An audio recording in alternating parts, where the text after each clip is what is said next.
can't be.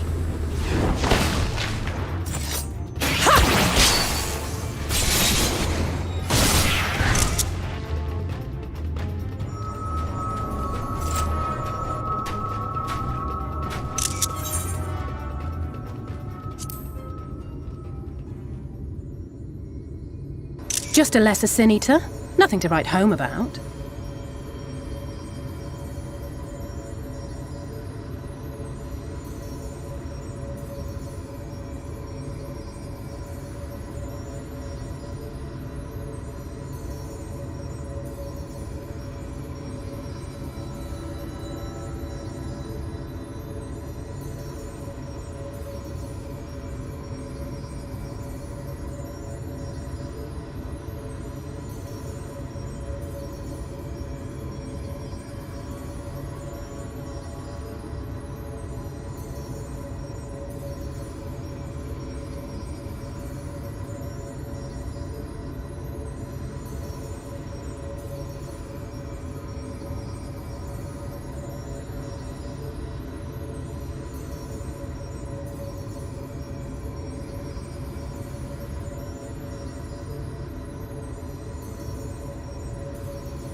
I knew you'd turn up sooner or later, but I had been hoping for sooner.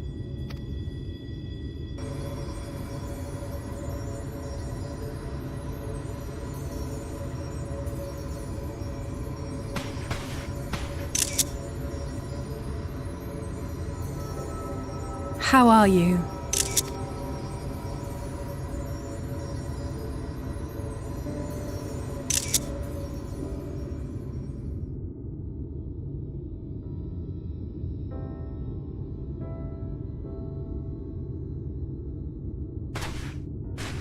We've fought them to a standstill, then.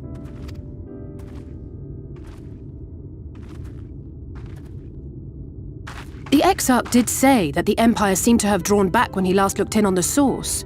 But without knowing for sure how fast time was passing there, I couldn't help worrying that a lot might have happened since then. I'm heartily relieved to hear that it hasn't, just as Alphino must have been. As you can imagine, both he and Urianger were desperate to hear the news from home when I arrived. I haven't actually seen Thancred and Y'shtola yet, but they will have heard all the latest developments from the Exarch by now, or should have at least.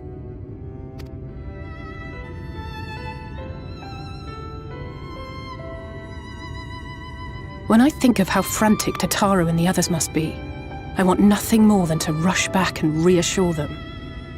But we still haven't found a way to reverse the summoning. And even if we had, we couldn't just ignore Urianger's vision.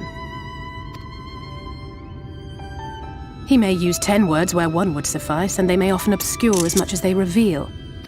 But on this matter, he was as clear as day. I do not doubt for one moment that he saw what he claims.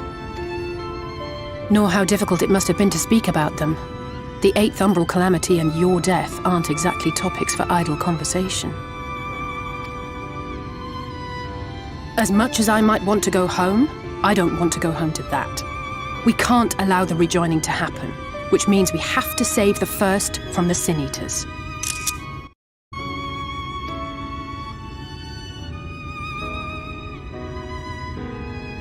That great wall of white is a remnant of the flood. 100 years ago, the balance in the first tipped decisively in favor of light.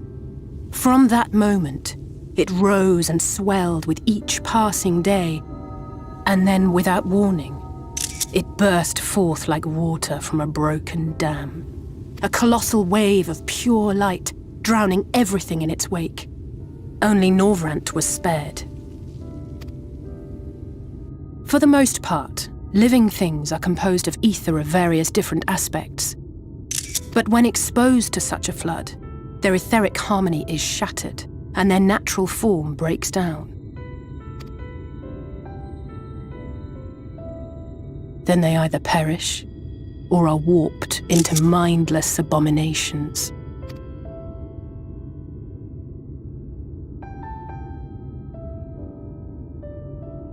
Yes, that's how the Sin Eaters came to be. They were once living creatures, or people, that were caught in the path of the flood. Once the change is wrought, there is no going back. In that instant, they are gripped by an insatiable appetite for ether, and will happily gorge themselves on any living thing within reach. But even that is not the worst of it.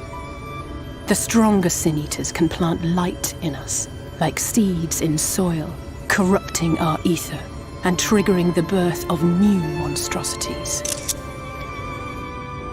They are creatures of base instinct that exist only to feed and to multiply. They feel no pity, know no remorse, and are utterly deaf to reason, which is why they must be destroyed. Every last one of them. The infirmary is full of the Sin Eaters' victims, left here to spend their final hours waiting for the change to overtake them.